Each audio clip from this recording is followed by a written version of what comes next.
You're welcome. Okay, thank you, Shayla. We are now streaming. Yes, thank you. See. Bye-bye. Okay, we are now streaming. I'm going to share my screen so that we can begin our Go Team meeting.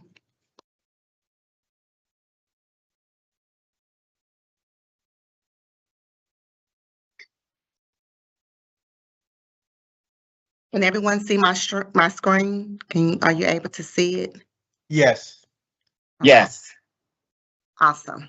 So I'll go ahead and get started.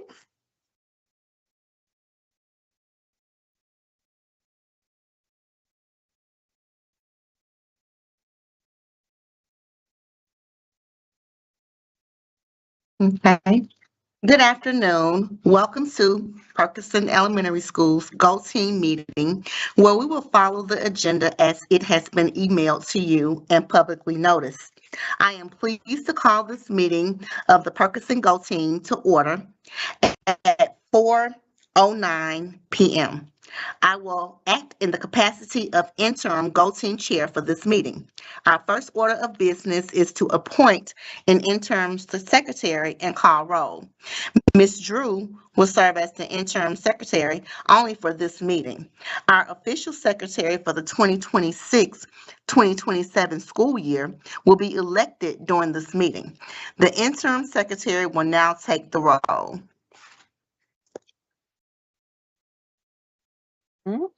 Sorry about that. Good afternoon, everybody. Ms. Blackwell, Yes. present. Mr. Garrett, Yeah, present. present. Ms. Sweeney, not present yet. Ms. Hall, Present. Ms. Drew, I myself am present. Mr. Harris,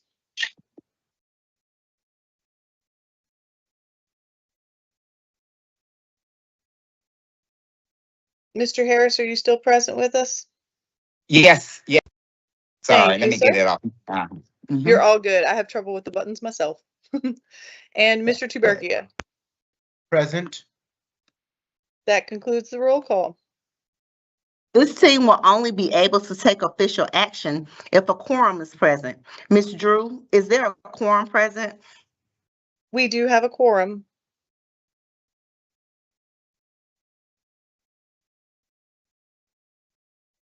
Very good. If there is a quorum present, we will go now to the action items.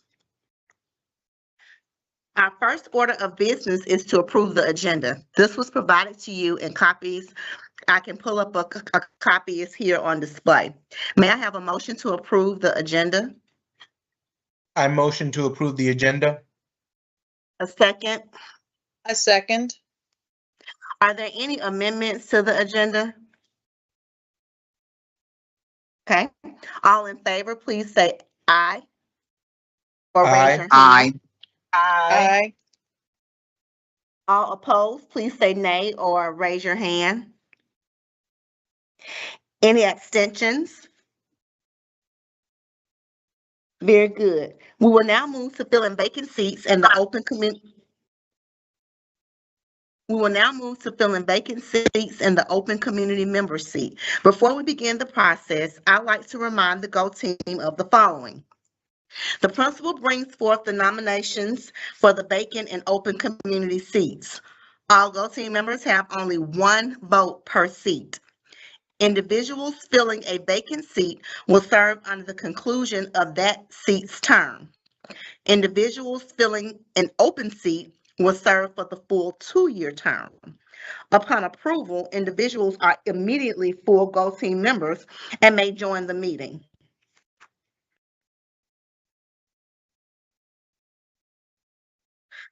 We will begin by filling our vacant seats. These are seats which have been vacated prior to the end of the seat's term. Individuals appointed to the seat will serve until the end of the seat's term. I have the following nominations for our Go Team's vacant seats and my rationale for their nomination. The first person that I would like to nominate is Mr. Terrence Sweeney, a staff member. Mr. Sweeney is in leadership and would like to be a part of this team to provide his perspective and support of what the school needs from the staff perspective. And I would also like to bring parent, Miss Randy Jackson, who also is a vital part of the community, very active, and is willing to be a voice for Parkinson Elementary School this year. I nominate Terrence Sweeney to fill the vacant position of staff. Does anyone have any comments or discussion about this nominee?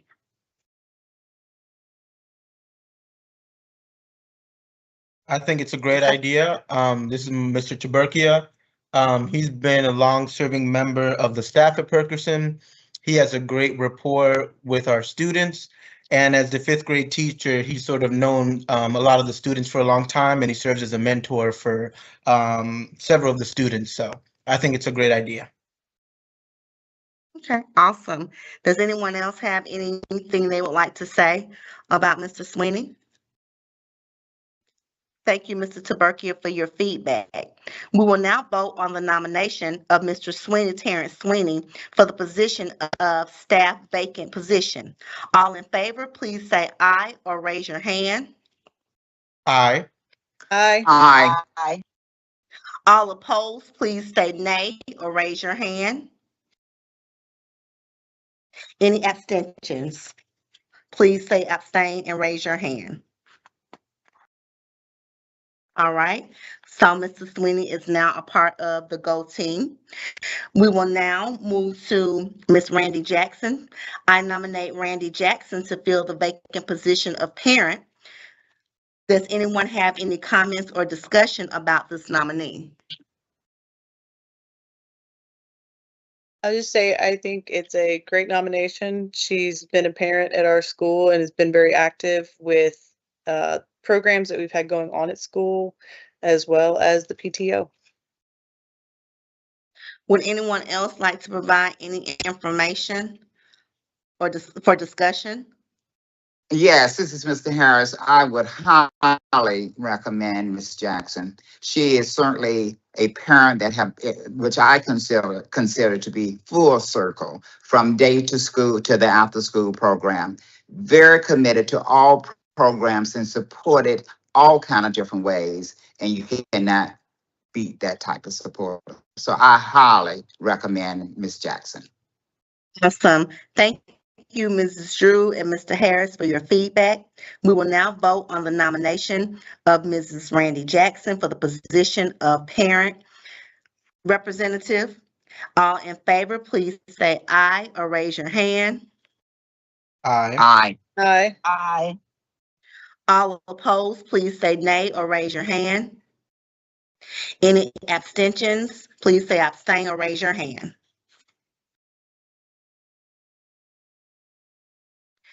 Now we will move forward to fill the open community member seat. This person will serve on the GO team for the full 2-year term. I nominate Ashley Barker to fill the open community member seat. Does anyone have any comments or discussion about this nominee? If you're wondering who Ashley Barker is, he is the parent of Aurora Barker. Both parents are very involved, but they're also involved in the community. Mr. Barker serves on the Carver Cluster Community community member, as a community member, and I think that he will be a vital asset to the GO team. I agree. would, yep, saying the same. Mr. Barker, I've seen him around since Aurora was in pre-K, and he seems to be very active around the school, and I love seeing that. Okay. Thank you for your feedback. We will now proceed to vote on the nomination of Mr. Ashley Barker for the community member seat. All in favor, please say aye or raise your hand. Aye. Aye. All opposed, please say nay or raise your hand. Any abstentions? please say abstain or raise your hand. We will now review and approve the meeting minutes from our last meeting. Mrs. Drew emailed those to you prior to the meeting. The minutes have been provided to you. Are there any corrections?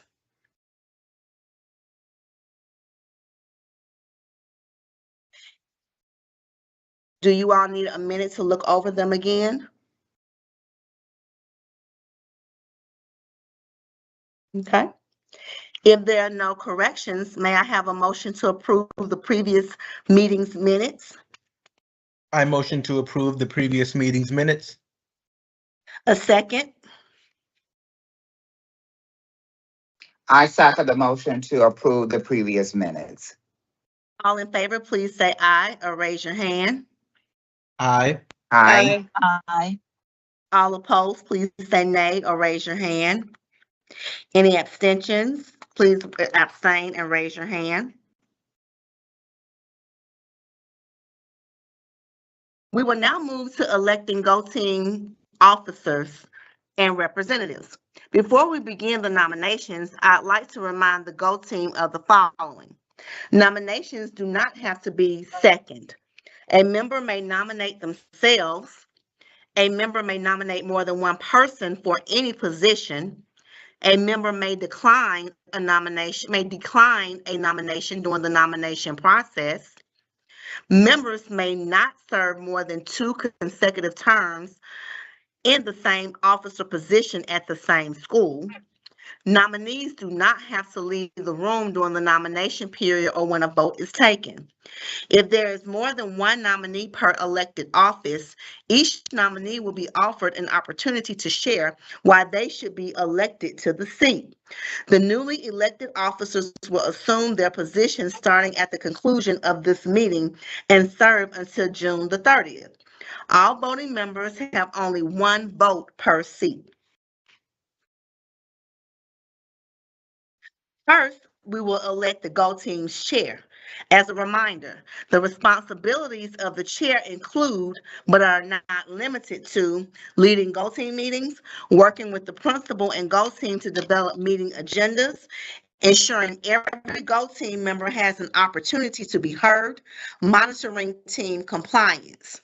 I will now open the floor to receive chair nominations. Would any of the would anyone like to nominate a member to be chair of the Go Team for the 2026-2027 school year? I would. Okay. I would like to nominate Mr. Taberkia. I feel like he has done a great job this year, and I would love for him to commit to another year. Okay. Thank you, Mrs. Drew, for your nomination. Are there any other nominations for the chair position?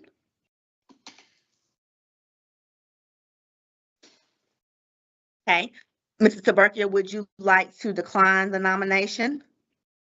No, I would happily accept the nomination. I'd love to continue serving in that capacity. Okay. If there are no further nominations, I will close the floor. We will begin the confirmation process.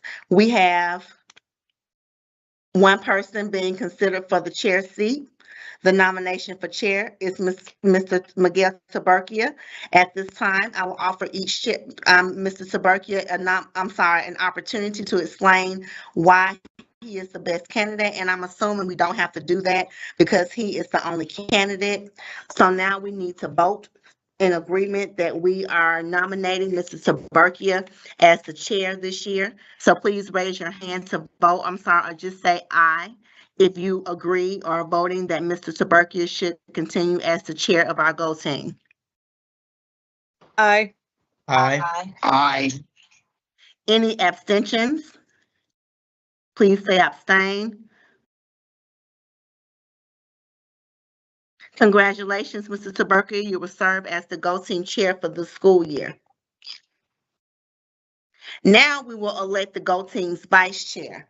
As a reminder, the responsibilities of the vice chair include, but are not limited to, ensuring the GO Team follows parliamentary procedure, working with the principal and the chair to develop meeting agendas, acting as chair if the chair is not present. I will now open the floor to receive vice chair nominations. I would like to nominate Ms. Drew for the position. Are there any other nominations? Thank you, Mrs. Taberkia.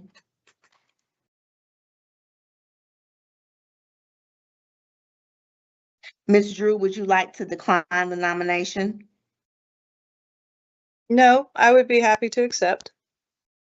If there are no further nominations, I will close the floor.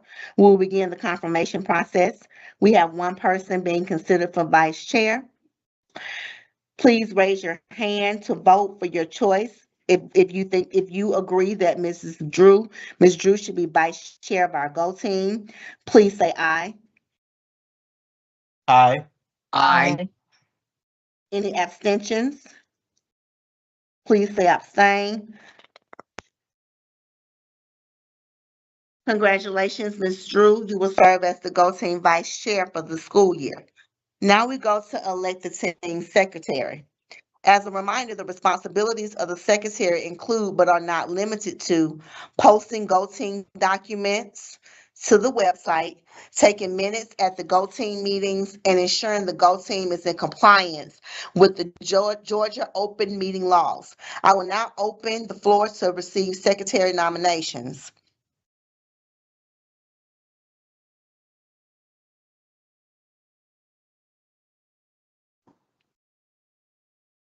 Would anyone like to nominate for the secretary position? Or volunteer for the secretary position? I will volunteer. And let me say this, Ms. Hall, the minutes are pretty much preset, so you would just be typing into a template. I would also be happy to help out if you need any assistance while you're getting used to the position. Okay, thanks. I think you'd be really good at it. I know that part comes in a second, but I do think you would be good at it. I agree. And like Ms. Drew was saying, she was actually our secretary last year. Ms. Drew did a fantastic job. So it'd be really easy just to sort of get you into the position. And, you know, we're all at the school building together. So we're happy to support and stay in communication just with whatever you need. Thank you all. Of course. If there are no further nominations, I will close the floor. We will begin the confirmation process. We have one person being considered for the secretary seat. At this time, we would like to vote. Please raise your hand to vote for your choice for secretary. If we agree that Ms. Chantel Hall should be the secretary, please say aye. Aye. Aye. Any abstentions, please say abstain or raise your hand. Congratulations, Ms. Hall, you will serve as the GO Team secretary for this school year. Now we will elect the GO Team's cluster representative. Cluster representatives may also hold an officer seat. As a reminder, the responsibilities of the cluster representative include, but are not limited to, attending all cluster advisory team meetings and reporting back to the GO Team on the CAP meetings. I will now open the floor to receive cluster representative nominations. Last year, Mr. Garrett was our cluster representative.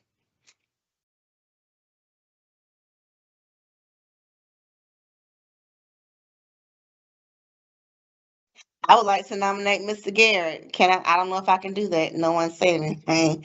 To represent the cluster again, our GO Team at the cluster as our cluster representative. Mr. Garrett, would you like to decline this nomination? No, I will accept. If there are no further nominations, I will close the floor. We will begin the confirmation process. We have one person, Mr. Garrett, being considered for the cluster representative. The nomination for cluster representative at this time, I would like for you to say aye if you vote for Mr. Garrett to be the cluster representative of our GO team. Please say aye if you would like Mr. Garrett to be the cluster representative for our GO team. Aye. Aye. Any abstentions? Please say abstain or raise your hand. Congratulations, Mr. Garrett. You will serve as the GO Team Cluster Representative for the school year. Thank you. Adhering to the agenda, we will now discuss the meeting calendar for the school year. As a reminder, our GO Team is required to have at least 6 additional business meetings this year. 4 of the meetings must permit for public comment. Meetings cannot be held during the instructional school day. Meetings must be live streamed and recorded, and meeting locations for a hybrid meeting must be places that can accommodate the public. May I have suggestions, recommendations for meeting dates and times? I think last year we did really well with this meeting time, Thursdays at 4. We were able to make it work with the scheduling. You know, Tuesdays and Wednesdays are reserved for tutoring and for after school meetings. So if that's all right with everyone, I think that's a good place to start. Okay, so do we all agree that Thursdays at 4 o'clock works great for the team? I agree. I'm happy to keep that. Okay, so let's see, Thursday calendar. Hey, Mr. Sweeney, sorry, Miss Blackwell. Hey, Mr. Sweeney, we are currently trying to figure out a good time to work. I suggested that we meet Thursdays at 4, just to sort of fill you in on the loop. Good to see you. So this is the 3rd Thursday of the month. Are we saying that we want to stick to the 3rd Thursday? Does that work for everyone? That would work for me. It works for me as well. Yeah, it's Okay. good. So we have to have I agree too. 4 o'clock Thursday. Okay, so we have to have 6 additional business meetings this school year. We're saying that we will meet in, this is August, September, October, November,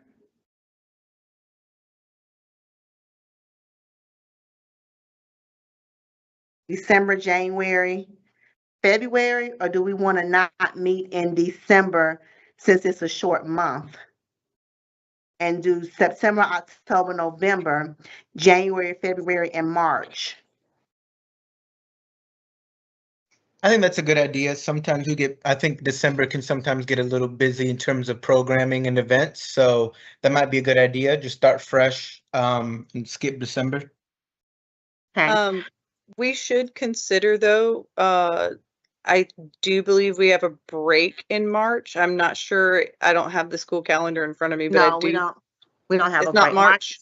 Yeah, It's March is April. the That's longest right. month. Because you don't have any breaks in March. We do have a February break. And And in we have an April. October break and an April break. But I don't think that those days, let me pull up the APS calendar. I do not believe that those days fall on the break. Give me 1 second. I'm double checking with you. Thank you.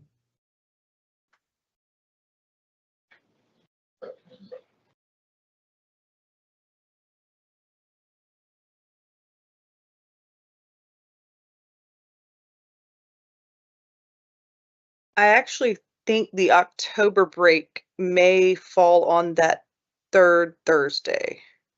Okay. I'm sorry, I'm in the building, so my Wi-Fi is moving very slowly No on my worries. phone. Were you able to get it up, Drew? I'm working with my unfortunately slow internet at my house as well. Let's Okay. see, APN. Come on. I might have it saved on my phone. Yes, the 14th, 15th, and 16th. Well, actually, that would be, yeah, that would fall on a break. The Yeah. fall break is the 14th, 15th, and 16th of October. Would Oh, we want to do that the Thursday we get back and just make it the fourth Thursday since there are 5 Thursdays in October this year? So to keep it consistent, should we just make them all the the fourth Thursday? We would run into Thanksgiving in November if we did that. Okay, so can you give me some dates, Taberkia? September, what would be the date for the Go Team meeting? For the third Thursday, it would be September 17th. Okay, For then what are October, we saying for October? well, if we want to do it when we come back from the break, it would be the 22nd. Okay, November. And then November, we go back to the 3rd, November 19th, no break there. Okay, January, January, it would be 21st, I the believe. 20th. Thank you. February. It would be the 18th. I want to just double check. We don't have a break there. I think that may be it's We're either the on second or break. the third week. We're What on is break. that? That's my birthday week. Hey, love that. We're definitely on break. I love So it. do we want to go the fourth one in February then on the 25th? Okay, and March. March, it would be the 18th. Back to the 3rd. Okay, awesome.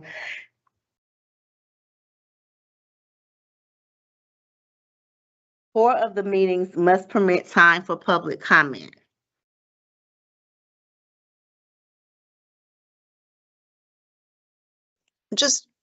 I'm sorry for interrupting, Principal Blackwell. Hi, everyone. I'm Diane Jacoby. I'm the school governance coordinator. I'm just here to help. But could somebody please put those meeting dates in the chat for me really quickly? There was so much back and forth, I didn't catch them. I'm on it. Thank you Email so them much. to you too, Jacob, Diane, because I'm writing them down. I'll email them to you as well as which ones will be our public comment meetings as well. Okay, I really appreciate that, Principal Blackwell. I just want to make sure that those budget ones fit into what has been the historic budget cycle. Yes, ma'am. Just so you all know, finance controls the budget cycle, and we give recommendations to our Go teams at this organizational meeting to try to minimize the amount of times you have to change your meetings. We don't know. I don't know, Principal Blackwell, have you been told when you might be getting your budgets this year? No, ma'am, they have not shared that information with us. Okay. They did talk about what it would look like, but they didn't say when those meetings would take place. Okay. So, looking at those meeting dates, just so you know, again, this is historically, finance may change the process. That February meeting is going to be too late in the cycle because you have to have that draft feedback, where the Go team comes in to provide what they think about the draft before principals have their staffing conference. And again, speaking historically, those staffing conferences have generally been that week of like the 22nd. I believe that in February, it's the week of the 15th. That's the break, if I'm not mistaken. So that would mean that you should schedule your February meeting to conclude before the 12th. And then again, speaking historically, finance has asked for budgets to be finalized usually by the second Friday in March. So that would be the 12th. That would be March, that would be February 12th and March 12th. Yes, those are both Fridays. So we need to have, and so we again, need for to team have, members who haven't been on the team before, it is quite possible that finance could change the cycle. what we have found through the years is that it's easier to try to set the cycle based off of what's been than to come back at a later date and try to fit it in Okay. and move it around. So could we just make it the second Thursday in February, February 11th, and then the second Thursday in March, March 11th? I'm okay with that if the team is. And just confirming all these meetings would be at 4? Yes. Mhm. Thank you. No problem. If we're gonna move the February meeting to the second Thursday and the March to the second Thursday, and this may be a little unhinged here, but should we consider moving up the January meeting to the second, since we won't have a December meeting and it would be like a longer gap between, and just to give us more time between the January meeting and the February and the March meeting? I'm okay So, with that. That Well, would be so- January 14th for the January meeting. Or Diane, I'm sorry. Mr. no, I'm Kobe. sorry.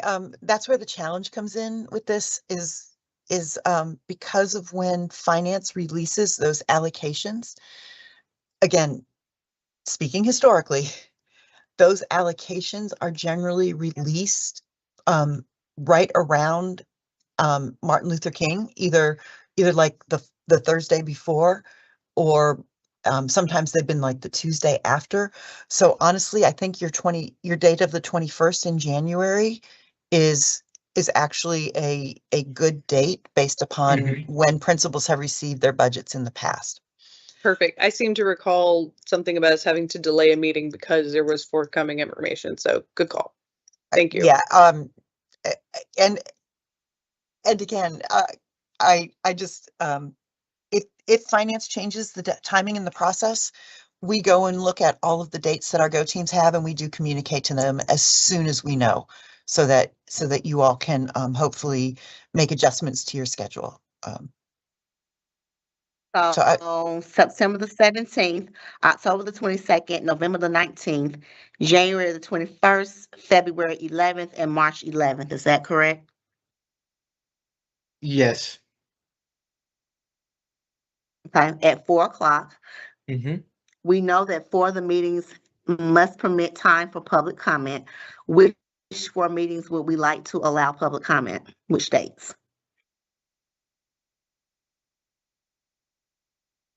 Mr. Kobe, you said the budget would come out around Martin Luther King Jr. Day?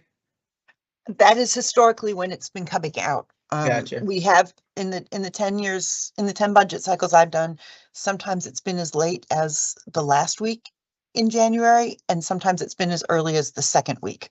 But the average is right around that MLK date.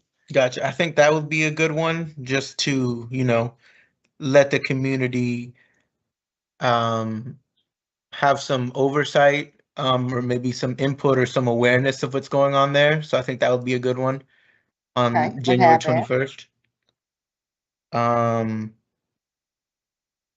I think while it's still early in the year, September 17th, that would be a good date just to sort of get the community sort of accustomed to it, before things really get into the nitty-gritty of the holiday season and stuff like that. Mm-hmm. Does anyone else have any other suggestions? I like those. Wait, 2 public comment, correct? 4. Oh, 4. Okay. Mhm. Maybe, the January one's the budget one, maybe the February one would be a good one for people who maybe don't get a chance to come or be there present in the January. So it's like, oh, you didn't make January, come to the February one. Then maybe the other one should be October 22nd. I agree. I like that. Well before the holidays. So public comment on September the 17th, October 22nd, January 21st, and February 11th.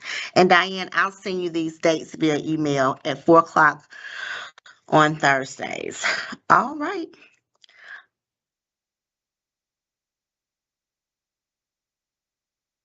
Now that we have determined our calendar, may I have a motion to approve the calendar? I motion to approve the calendar. A second? I'll second. All in favor, please say aye. Aye. Aye. All opposed, please say nay. Any abstentions, please say abstain. Please enter these dates into your personal calendars so you do not forget. I will also send a follow-up email to the team. We will now move to our next item of business in reviewing and updating or confirming our Go Teams public comment protocol. Public comment opportunities are available for Go Teams to hear from interested members of the community. From Section 3.4 of the Go Team Handbook, opportunities for public comment shall be provided at least four times in the school fiscal year and noted on the Go Teams webpage and meeting agenda. Go Team members will not provide responses or engage in direct conversations during public comment. Each Go Team will determine a consistent method for receiving public comments and for parents and other citizens to sign up to address the team. At least 20 minutes of time will be allotted for the public to make comments at meetings where public comment is permitted, and the public will receive at least 2 business days notice of the public comment protocol. I'm going to walk us through a few decisions we'll need to make as a team. As I read each one, feel free to share your thinking so we can come together in an agreement. First, let's consider which meetings will allow for public comments, which we've already done. Would this team like to allow public comment at all meetings, every other meeting, or selected specific meetings tiered? We already determined that. Next, how will individuals sign up or let us know they wish to speak? This could include options such as online sign-up form, email a specific person, or sign up in the meeting. So what do you all suggest? I don't mind creating a Google form that we can use each meeting for the community to sign up, and we post it on Class Dojo and the website. I think that's a great idea. A lot of our parents are already on Dojo. I think it would be a good idea to potentially ask the PTO to let parents know that they can sign up as well, Okay. like during the PTO meetings.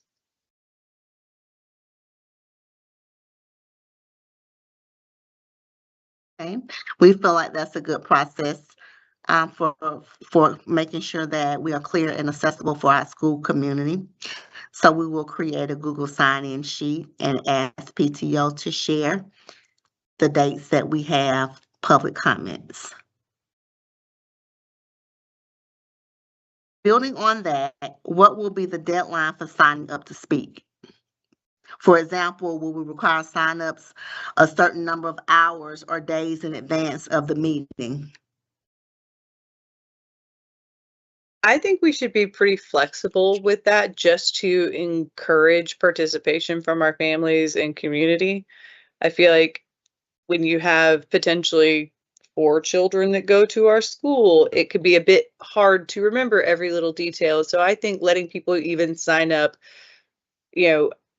hours before, if there's still space, we should consider allowing that. So do we want to say up to an hour prior to the meeting? That sounds pretty good. Okay. How much time? I'm sorry, Miss Blackwell. Just because I know, especially for me, I drive home afterwards, and I think it's kind of nice for us to be able to maybe prepare our responses and have information ready for the public. What if we said like noon? Just so we, if in case we do need to research noon the day of, in case we do need to prepare something, I guess it really depends on if we see exactly what they're gonna be talking about or discussing, but I think it'd be nice just for us to have some preparation. Yes, Mr. Kobe? So remember, Go Team members will not provide responses or engage in direct conversation during public comment. So we don't have to allow time for that because we're not going to respond. It's just an opportunity for the community to provide feedback. And Ms. Jacoby, you can jump in and tell me if I'm misspeaking. No, ma'am, you are not. Just for the team, if somebody brings something to you during public comment that you all would like to discuss at a later time, that you think is of vital importance, even though the color of the flower bed, the color of the flowers in the flower bed don't fall under your purview, let's pretend that they do. So if somebody comes up and Right. says, hey, the flowers should be in Perkerson colors, then what you all could do is at your next meeting, actually have it as an agenda item. And that's how public comment sort of will come from the public and then become business in front of the Go team. Because until it becomes on your agenda, it's not actually part of your business. That public comment is time for your constituency to raise concerns to you so that you can add it as part of your business. Does that help, y'all? Yes, thank you so much. Yes. Okay, thank you. So do we agree that it can be up to an hour prior to the meeting? Yes. Okay. Yes. How much time will each speaker have to provide their comment? We want to ensure fairness while also allowing enough time for meaningful input. So at various and assorted meetings I have been to, where, with the, what's it called? APS Forward 2040 meetings, each participant was allowed 2 minutes. And if we're allowing 20 minutes per meeting, that would give each person, or that would allow for up to 10 people. Okay, 2 minutes. That's just a suggestion I had. Does anyone else on the team have a different suggestion or would like to agree or say, yes, let's move forward with the 2 minutes? Yeah, I think 2 minutes looks good. Yes. Okay. So 2 minutes will be the time allotted for public comments. Related to that, when during the meeting, will we hold our public comment period? Will it be at the beginning, at the end, or split across different points in the agenda? I think, because so many of our community members are involved in other things, I think a split would be useful because, maybe some people just have time to drop in at certain points. And I know last year we could have used a little bit more community input. So just making it more accessible for people's schedules, I think it'd be nice to have a split. I agree with that. And I think maybe in the Google Docs sign up, we could note that where it's like you can sign up for a, like middle of the meeting or end of the meeting speaking turn. I think we should do beginning and end. I think that works. Only because Like if we put it in the middle, and please, Miss Hall, Mr. Garrett, Mr. Sweeney, please jump in at any time as to what you all think.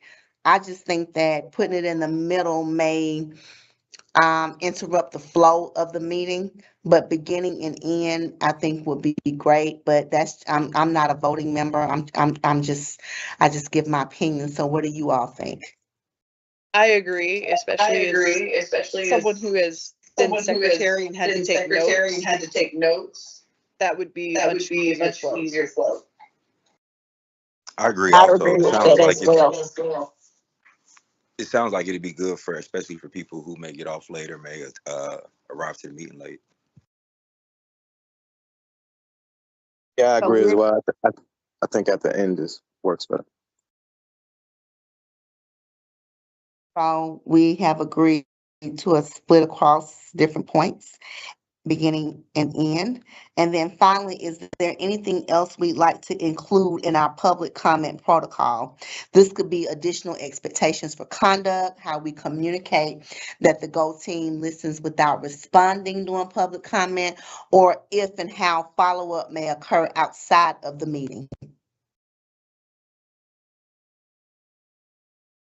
I think a brief mention of the Go team does not respond would be a good idea. I also think that maybe a brief comment on conduct might be in order. And then in case it's not listed, I think the time limit, and like you were mentioning, when it would happen, beginning and end, would also be beneficial. All right. I'm sorry, could you repeat the question, please? Is there anything else we'd like to include in our public comment protocol?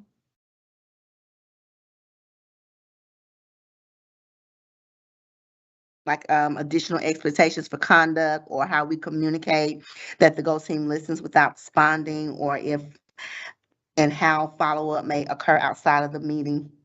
And so what I heard was a brief mention that Go team does not respond, brief comment on conduct, and time limit 2 minutes, beginning and end. Make sure we are as detailed about those protocols as we can be. Is that correct, team? Yes, ma'am. Correct. Is there anything else we think we need to add? Okay, may I have a motion to adopt this public comment protocol? I motion to adopt it. A second? A second. All in favor, please say aye.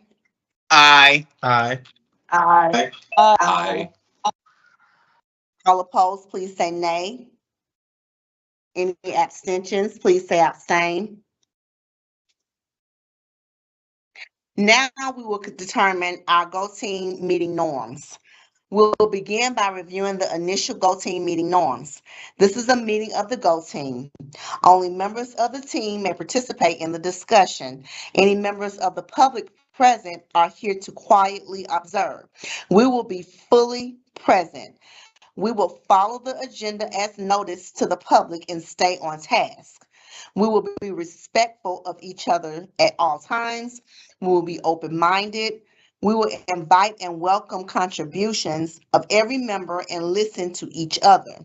We will respect all ideas and assume good intentions, and we will approach differences of opinion with curiosity. Does anyone have any changes to these norms?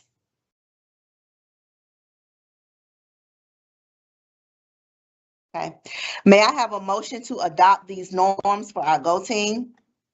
I motion to adopt. A second? A second? All in favor, please say aye. Aye. Aye. All opposed, please say nay. Any abstentions, please abstain. We will now move to the discussion items on our agenda. Next, we're going to discuss stakeholder engagement. As a charter system, the decisions the Go team makes shapes our school's future. And the best decisions come from hearing the diverse voices within our school community. When we bring families, students, staff, and our community into the work, not just into the audience, we get stronger ideas, better outcomes, and a shared vision we can all stand behind. Here's the challenge. We're going to look at 4 groups: families, students, staff, and community. For each one, we'll answer 3 questions. Inform: what's a fun or unexpected way to keep them in the loop? Input: what's a meaningful way to get their ideas or feedback? Invite: how can we bring them into the work, not just the audience? Let's get creative, get specific, and push past the usual answers. We will now move on the information section first of the principal's update. Sorry, so let's look at this slide. What is a fun, unexpected way to keep families in the loop?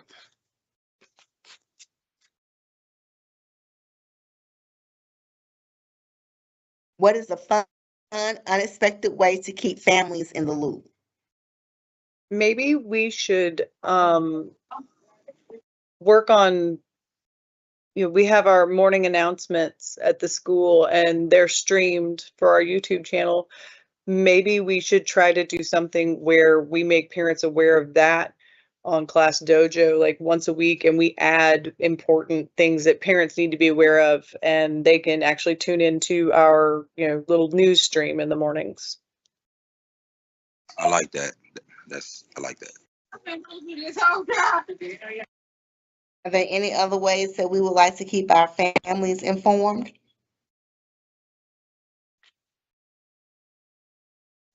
I think because so many of our engaged parents are also in the PTO, just collaborating with them during the meetings, to sort of make it an all-encompassing approach in terms of things that are going on in the school.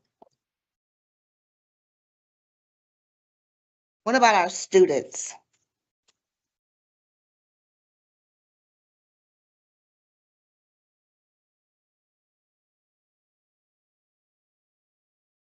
Can we say again, I like the morning announcement I did. We're informing the families, the students will be informed as well. Mm-hmm. Any other way we can keep students in the loop? Oh, I know that we were talking about creating a student council. Oh, yes. I think having this maybe be a little component of it, sort of like a way for them to see how adults are also involved in work that supports the school. Maybe they can, offer some information like that to the student body. I love that. And, in high school, they have Go Team representatives on the Go Team in high Mhm. school. Mhm. So that is a great way to get them acclimated to this process in case one day they go to high school, they may want to be on the Go Team. Mhm. And what about staff? I'm sorry. Yeah, we can. I'm sorry. I'm sorry. I was on. We can create like you said, a little small go teams for like the students, or we can name it something else. And like you said, have them involved and deliver messages to maybe the grade levels and stuff to keep them involved as well. Awesome. So I love I that. have something also.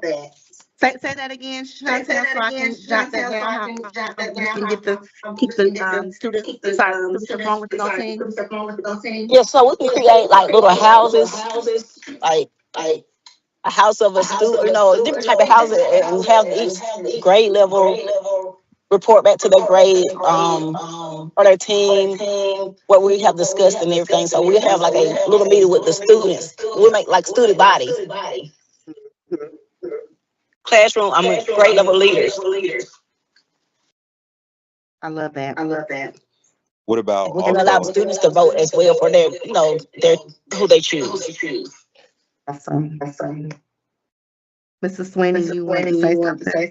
Yes, I know we have a parent newsletter. I was thinking about maybe like an engaging student newsletter that allow them to read, maybe put like a puzzle in there, like maybe at the end, but then explain everything that, update them on, keep them in the loop, like maybe like a fun student newsletter.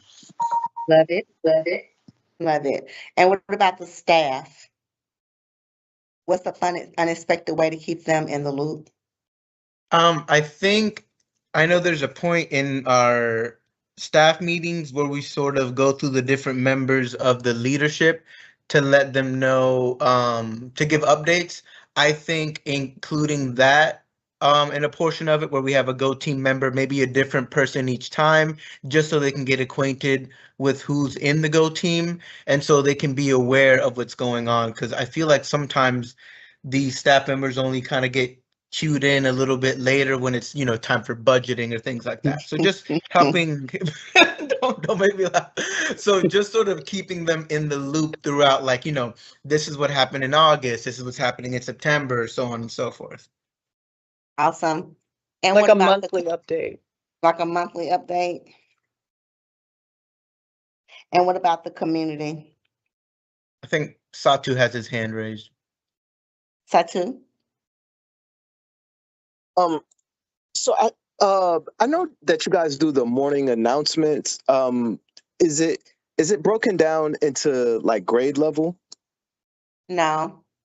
It's just the overall student announcement. Or do you guys, and also do you have social media like Instagram and things like that? So we do have Instagram, and we are in the process of trying to ramp up our presence on Instagram. So too, we would love your input on that. I know Dr. Vigikowski has been meeting with Elaine because we are kind of dull with our social media, and they've been working with Miss McGee. So I would love for you to jump on that team with them to come up with some innovative ways, because that's an area that we are weak in, our social media presence. So we would love your support and input with that. Yeah, because what I was thinking is that if you organize it by grade level, you can kind of have the kids make a quarter, like a announcement to the parents or faculty about what's going on that week or whatever cadence that you want to do, and then that's just content that you put out there for the kids. I think that social media is big amongst this generation of parents and things, and it can keep everyone involved. You can, the kids could vote on who's the best kindergarten teacher, or and you can do that in every grade level or something, or just We cute love little that. content that could be put on social media where everybody, students, staff, and parents can just engage in that content. I love it. We've also pulled in Mr. Bogart to assist um with that social media component. So yes, I love that. I love that. Okay. Are we ready to move on to input? I would like to say something, Yes, Principal sir. Blackwell. Uh, I would love to see a copy, printed copy of the newsletter of activities of the school, because we definitely see parents at the end of every day, face to face. And I would love for that to be somewhere where they will pick up a printed copy of what we're doing in the school. So if we can get that arrangement made, I would love to be a place where parents come in the evening and when they're picking up their kids to get that information. Awesome. We do, last year we did do a school newsletter every month. And this year, the teachers are required per grade level to push out a newsletter. And, I'm gonna be talking to them more about when that expectation, it'll start September, where they will communicate with parents what's happening in the school academically, per grade level. And what we'll Mhm. do, Mr. Harris, is make sure that you have a copy of those newsletters so that you can share with the family, as well as the school-wide monthly newsletter. That would be great. Oh, sorry. Absolutely, absolutely. Newsletter, let me put that down here. Thank you. Now we're talking about input. What's a meaningful way to gather their ideas of feedback, families? I I think know we just do surveys. Yeah, I think tying it along with the newsletter thing, if we maybe just have a little QR code in every single one, because if they're going to be seeing it regularly, it can just be a place where they can say, okay, boom, this is where I can also give some feedback onto what's going on. And because it's so consistent, like they'll see it every single time, and it'll, maybe getting ingrained in their thinking whenever they see that. So a QR code where parents can provide feedback on the newsletters. Mm-hmm. I like that. Anyone And then else for input?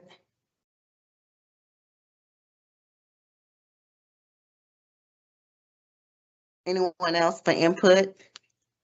Maybe we can help more community, like go out into the community and speak with parents. Like maybe go into the community one day at a apartment complex where our kids are, and just have some hot dogs or hamburgers and just talk to Love it. parents there, because they'll come. Like they will come for stuff like that.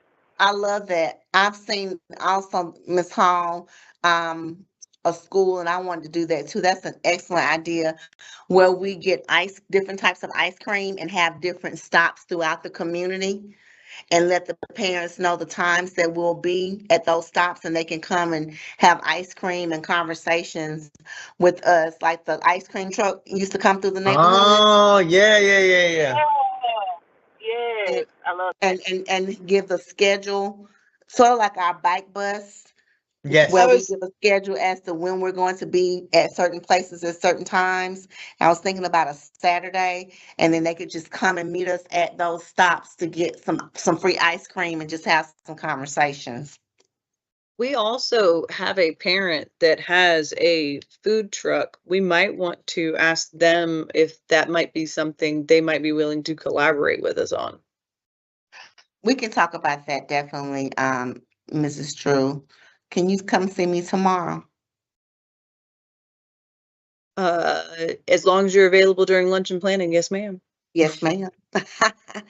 Okay, what about students? So that was for families and really for the community as well. Is that correct? Or do we have a Mhm. different way to provide meaningful ways for gathering ideas besides the public comment? I think if we are starting up our social media presence, just giving the kids who express themselves through humor maybe a chance to make funny reels or stuff like that, where maybe the ending is, and if you have some, community feedback, put it in the, in the comments or something like that. Okay. Just because that'll also improve our engagement, put us more in the algorithm if more people are interacting with what we post. Okay. What about our students? How will we give them opportunities to give input? One way I know is we have town halls where they're for Yeah. third, fourth, and fifth grade students. But what are ways that we can make sure that all students have an opportunity to have input and give ideas besides the town halls, especially since they do not occur in K through 2? Maybe we should have something just as simple as a comment box and just, a box, sticky notes. You've got something that you Love want it. to say about the school, and that's also going to encourage writing. I love it. I Nice. love it. I love Yeah. it. And I we was can thinking of a connect. comment wall. Ooh, yeah. Comment box, And I agree. slash And I wall. we should Okay. like maybe starters like for the kids, like with the kids that I teach, we do sentence starters. So maybe we can give them a topic with a sentence starter and let them write off of that as well. I love stems, providing stems for them to just add on to. I love that. I've seen things where people done like makeshift photo booths for like comments where you could get like a device that is recording, and then they can just like press it and kind of just almost express themselves freely in that moment when they're behind the curtain, and Sort of Oh, like it's kind of reality TV when they Yes. go into the Yeah. diary The room. confessional booth. I oh, love yeah, that. exactly. I'm watching Big Brother now. That's the only reason why I know that there's a That's diary funny. room. No, Okay. and that'll help our K through 2 students who might do better with just speaking. But I think as well, making it something that is part of the responsibility of the student council, where they have to actually, you have to interact with your constituents, make sure that you are meeting the needs of the people and collecting their feedback in that way as well. So adding sort of that to the roles. Okay, I love all. What about our staff?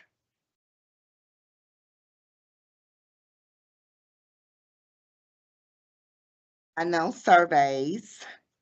I think at the meetings, just really when we have public comment coming up, like the week before we have the public comment, and maybe even the week of, just really making a point of saying like, look, this is how your voice gets heard. Please come to the meetings and give us your feedback. If you don't want to come to the meeting, send us an email. Just make it like as simple as possible for staff to give input. Yeah, and I think if we're going off the idea of a member of the Go Team introducing themselves at the meeting. It could be the thing where that member stays a little bit after and says, hey, if you have any feedback for the Go Team, I'm going to stay a little bit afterwards so you can provide, whatever input you want. Okay. Now we're ready to Or move create, to, go ahead, I'm listening. I'm sorry, Or or we can create. create a little box where the teachers can drop notes in for the ones that don't like to speak, or, I love that. so we can just create a little box, weekly box. Yeah, we could put it next to the sign-in sheet in the morning. That way it's somewhere Like consistent, a little mailbox, Yes, like a yes. little mailbox. Okay, I love that. And then now we're on our last question. How will we bring them into the work, not just the audience? And that's a concern that I have, in that how are we going to get more parental participation? We're offering all of these wonderful things, but how do we bring the families in the community into the work and not just as an audience? Well, first get them here as an audience, but then how do we bring them into the work so that they will come as well?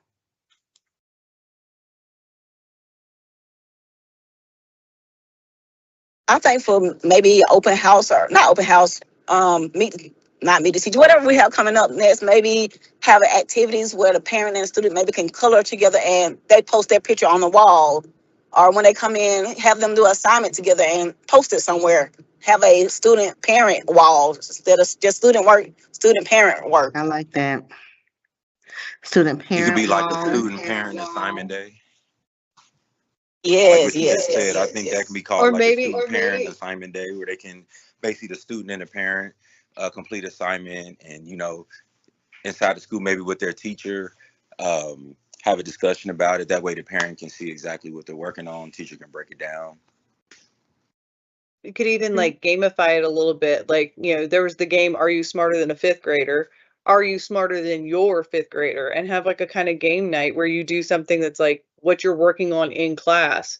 And the students get to kind of like watch the parents try to do their work too. It might even be educational for some parents.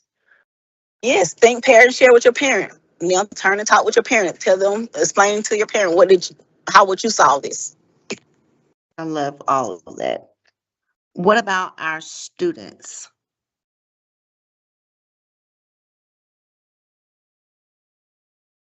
I think a lot of the ideas we just had would definitely help include the students. And I think if the students are excited about those kind of things, where it's like, hey, I want you to come to school. We're having this thing where you're going to be participating in my homework with me.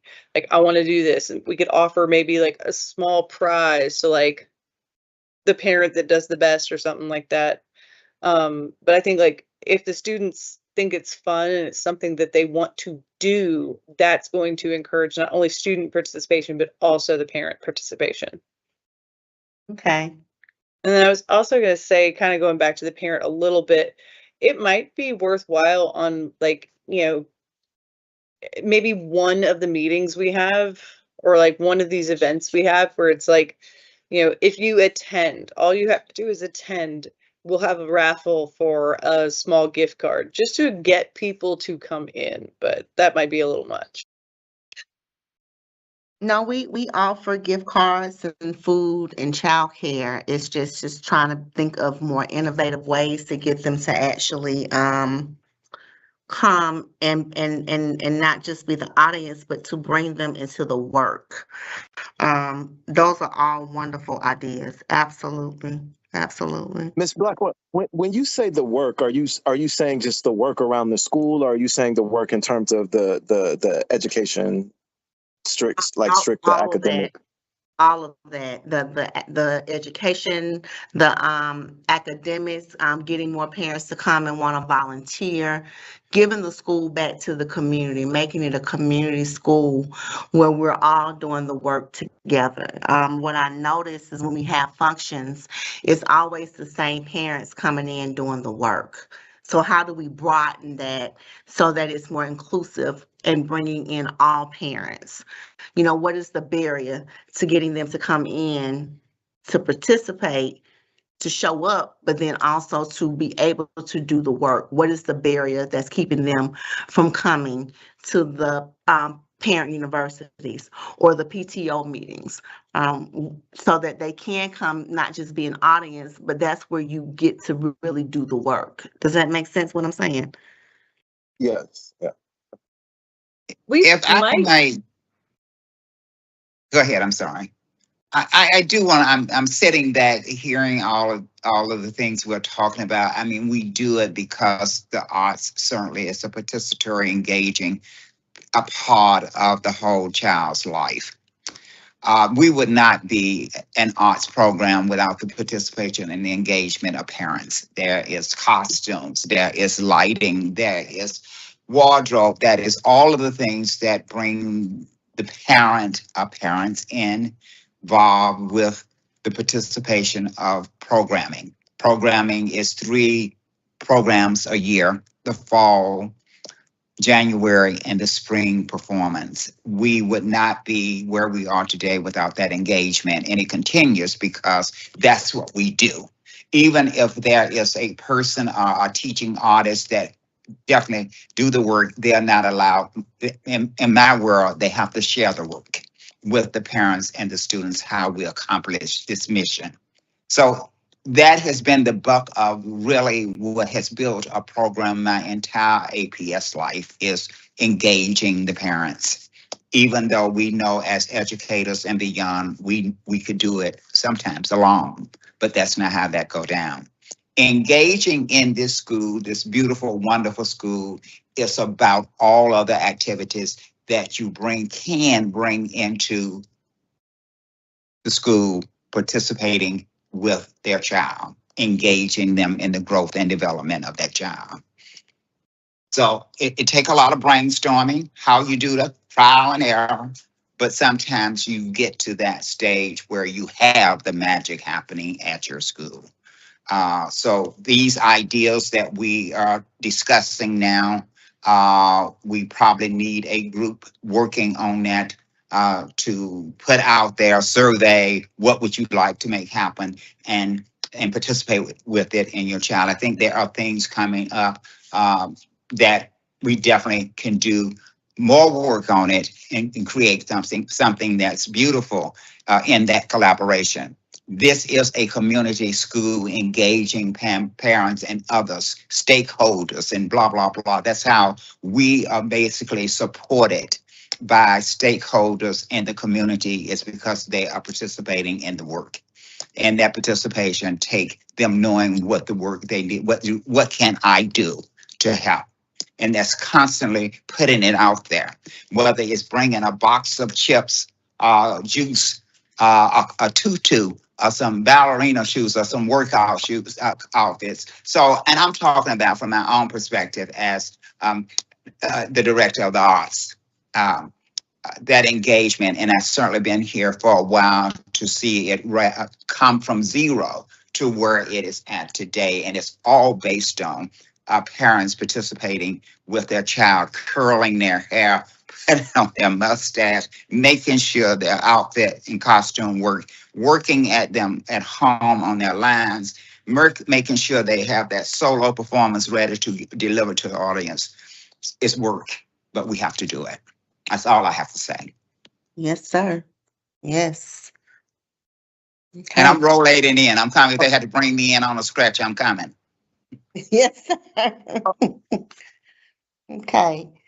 I mean, to Mr. Harris's point, I think that having continuing to have different events and options for the parents to come in to participate, I think is great. More specific ideas, I think that, and I don't know if I think a community-based like tutoring kind of program where parents, where like you identify parents who are strong in subjects or who have passions in subjects, and then they can come up and kind of a each one teach one situation, that can kind of bring awareness of gaps at a community level. And then it can also activate the people in the community who have, you know, for lack of a better word, superpower type of knowledge in certain areas. You know, some Right. people are good at math, and I think that can bring things together. I think also maybe scheduling community walks. The Beltline is new in our community, and I think that may be something that could be good to get out. I And love that. Perkerson, our community is in like there's it's an arboretum. They have like specific trees that's all planted around. It's a really nice community, so we can tap in with the local things, the local home associations, and then like you guys were saying before, we can just schedule where we're going to walk. We're going to start here and then go from there, and then during the walk, parents, teachers, and students, we can just talk, and I love that. Yeah. Love that. You guys are so innovative and creative with these ideas. I love that. So I'm going to capture all of your thoughts on this form and share with the team. And let's. I wanted to circle back real quick. I was just going to make the suggestion that you were concerned about the barriers and what's preventing parents from doing these things and participating with us. Perhaps we should put out like an anonymous survey, simple QR code, just, hey, we want to know why or what is preventing you from being more active. How can we encourage you? Because we can come up with ideas all day, but until we have the actual feedback from the parents, from the community saying, oh, well, I need childcare. Oh, well, I can't get there because my children take the bus and I don't have a car, or whatever it is. Like maybe we need a community outreach of like, hey, how can we help you be more part of our school? So I'm going to send one out. I'm just taking notes, Ms. Stewart. Okay. I love all of these ideas. Just to close it I out. think something. Go ahead, Satu. I'm sorry. Just real quick. I think that doing that in not just a written form, some sort of video or something that really calls people, something that is exciting, that can kind of challenge people to come up. And I would be willing to put something together, work with you on that. But I really like that idea of asking the parents. But I think that don't just put it in written form. I think like we can do something. Human. I agree. Yeah. I agree. We have to have different modalities to reach them because we do have some parents that can't read. So having different options or ways or avenues to get the information to them is what we need to do. And I do agree that we need a survey. And you guys, I love all of the ideas that we came up with today as a team. Mm-hmm. Just to close this out, Ms. Blackwell, I don't want to lose the thought, but just with the idea of going into the community like on Saturdays, like I think maybe exploring that Saturday option a little bit more, just because I know sometimes families are looking for things to do, like maybe we host like where they watch some sporting events at the school, like we put up a big screen and they come watch a game, or they do something related to something that's happening like in the season. I think it'll be easier to get them in on the weekends. And maybe if we even start like a carpool group or something where we say, if you live in this area and you have transportation, like we can schedule these parents to come pick up certain people to come to the school, just to even increase relationships in the community and make it more accessible for people to come to those events. I agree, and we need to make sure we emphasize that this is not a drop your kid off. It's an opportunity for you as a parent to come and engage with the school and the community as well, and not just drop the kids off. So I love that idea as well. Okay, great job, team. Great job. So now we will move on to information items. First is the principal's update.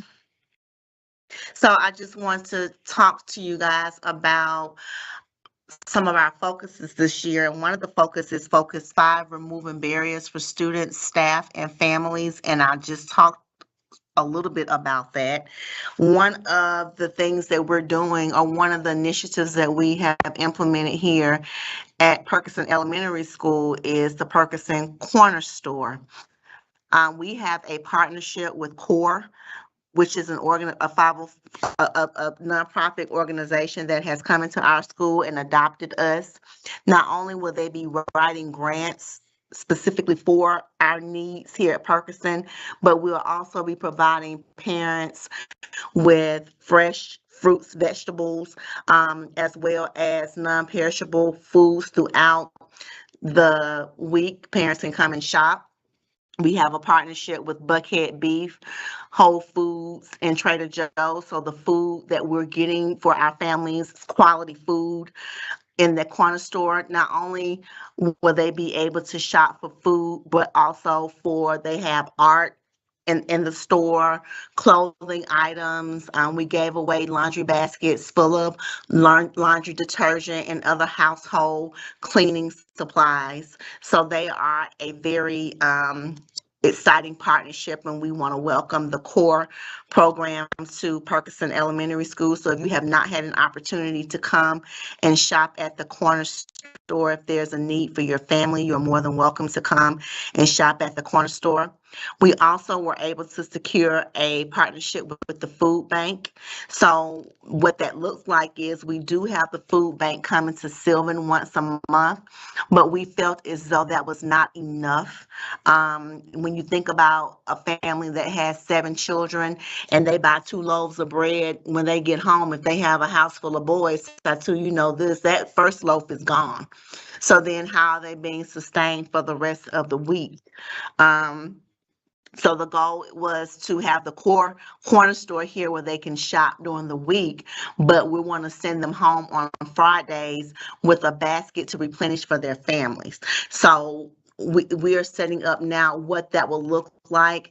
I know we want the food bank to come on a Friday to sustain the families on the weekend, and then they can come to the core corner store during the week.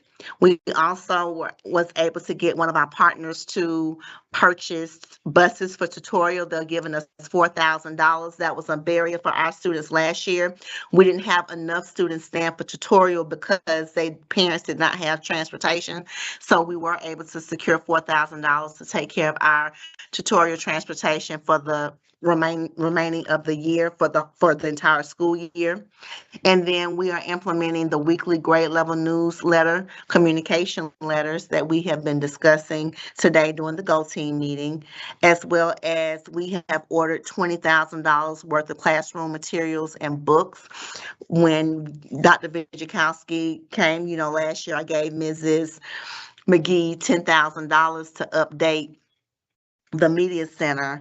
This year we gave her $20,000 so that she could make sure that our kids had access to literature such as the Coretta Scott King Book Awards or the Caldecott Book Awards, exposure that our kids should have had. We want to make sure that they have that exposure to current literature. And then student book giveaways. We are trying to make sure that we create a literature-rich environment where we foster a love for reading. So we will consistently be immersing kids in books, and we will have student book giveaways as well.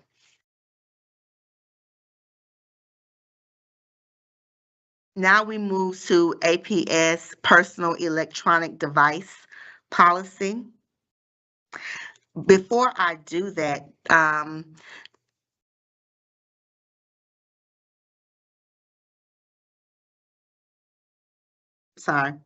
now we will go into the device. So as you all know, the district has adopted a personal electronic device policy. And starting last school year, students were asked to keep their phones up and away during the school day. Our personal electronic device policy is a long-standing board policy designed to support a focused, respectful, and distraction-free learning environment for everyone. Additionally, this school year, in line with the new state law, this will expand to include other personal devices like smartwatches, tablets, and headphones. A copy of those policies are here. Has everyone seen the board policies around electronic devices? Yes. Mm-hmm. Yes, Okay. ma'am. Yes. So now we will talk about what that will look like here at Perkerson. So we will support the district's policy, core requirements, strict prohibition. So for example, devices are forbidden from arrival on campus until the end of the instructional day. We do realize that we have some kids that are latchkey kids and that require phones so that their parents can contact them when they get to school or during dismissal. So this applies, but however, those devices will have to come into the school building and go into students' backpacks and not come out until the end of the day. This applies to all areas, including classrooms, lunchrooms, hallways, restrooms, locker rooms, which we don't have, study halls, or class changes. This is inclusive of cell phones, smartwatches, tablets, e-readers, headphones, earbuds, smart glasses, or any device capable of wireless communication, internet access, messaging, gaming, or any media recording. We're also trying to limit access to devices this year, and we'll talk more about that as the district decides on their screen time usage and what that policy looks like. All devices must be turned off completely. Silence or vibrate modes are not allowed. They have to be cut off and kept out of sight throughout the day in the student's backpack. Key policy rules and exceptions. Devices use is prohibited even during emergencies unless directly instructed by an APS employee or official or in an extreme safety threat where no staff is present. And then after school and bus rules, devices may only be used during after school activities if explicitly allowed.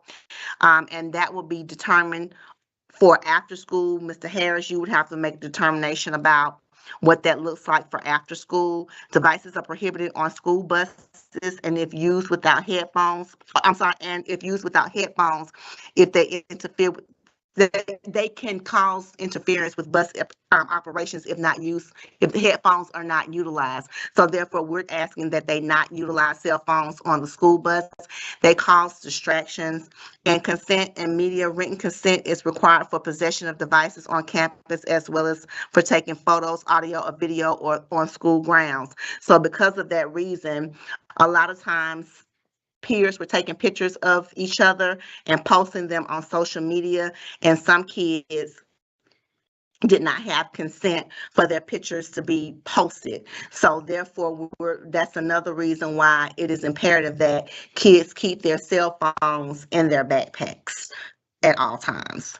Are there any questions about the core requirements or the key policy rules and exceptions? I do have one question just about the buses. Yes. Are we to assume that the bus drivers are aware of this policy and should be enforcing it? They are aware of the policy and they can enforce it as best as they can, but you also have to be fair in that they are driving and trying to keep our children safe. And they can only monitor, or the monitoring can only go so far, especially if kids are sitting in their seat and the volume is low, they're not going to be able to hear it. It's when it becomes a distraction that is an issue. They shouldn't have it at all, but that's the only way the bus driver is going to know that they have the device is if it causes a distraction.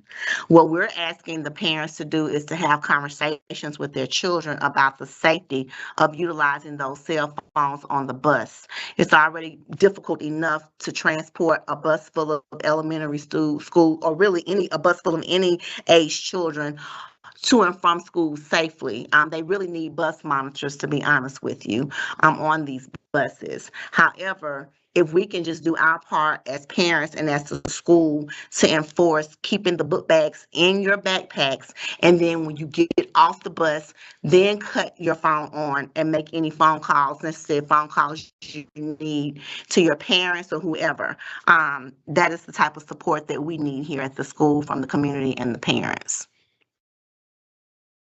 Thank you. Thank you, Ms. Drew. Any other questions or thoughts about the core requirements or the key policy rules and exceptions?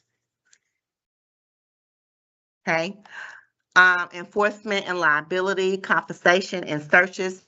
Staff have the right to confiscate non-compliant devices. School property, book bags, lockers, and vehicles on campus are subject to search based on reasonable suspicion. Refusal to cooperate may involve school resource officers or law enforcement. Students are solely responsible for their devices. The district assumes no financial or search responsibility for lost, stolen, or damaged items, including during confiscation. So that is why it is important that they, as if your child does not need this cell phone, they're not latchkey kids, or there's not an emergency going on in your family, it's imperative that, and if that's happening, you can call the school and we can get to your student. It's imperative that we keep the cell phones at home, or we teach the students to keep them in their backpacks, put them in when they walk in the school building, and then take them back out once they get in the car with their parents, or once they get off the bus if they're bus riders.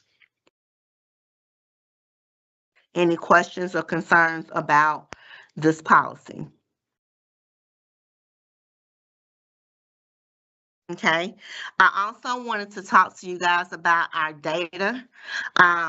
We have gotten some preliminary data and we are prowling past our targets. Last year we had all red flags. This year we have all green flags. 7 out of 7 of our known targets are projected to be in the meets or exceeds area. If you look at the bottom, that tells you what our target is.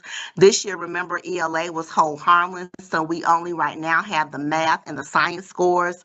The ELA data does not come out until November, late November. And as you can see, we are projected to meet 7 out of 7 of our targets by meeting or exceeding them. 3 out of 3 science groups with targets projected to be exceeded. And you can look here and see that our target for all students for proficiency was 26.62, and we doubled that to 41.49. So we are really moving the data. We are prowling past our targets. This sheet will go home with the students next Tuesday so that the parents are aware of the progress that we are making here at Perkerson Elementary School. At this time, does anyone have any announcements?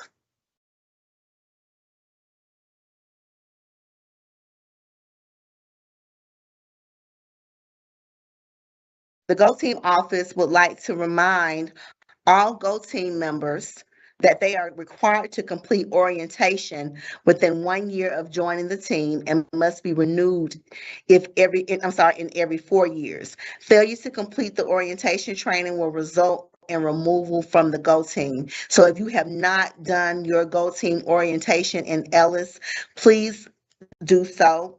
If you are new to the team, you will receive something from the Go Team office telling you to take this training. Mr. Colby, would you like to jump in and say anything about the training? Thank you so much, Principal Blackwell. Just really quickly, the orientation is required once every 4 years, and you do need to complete it within 2 semesters.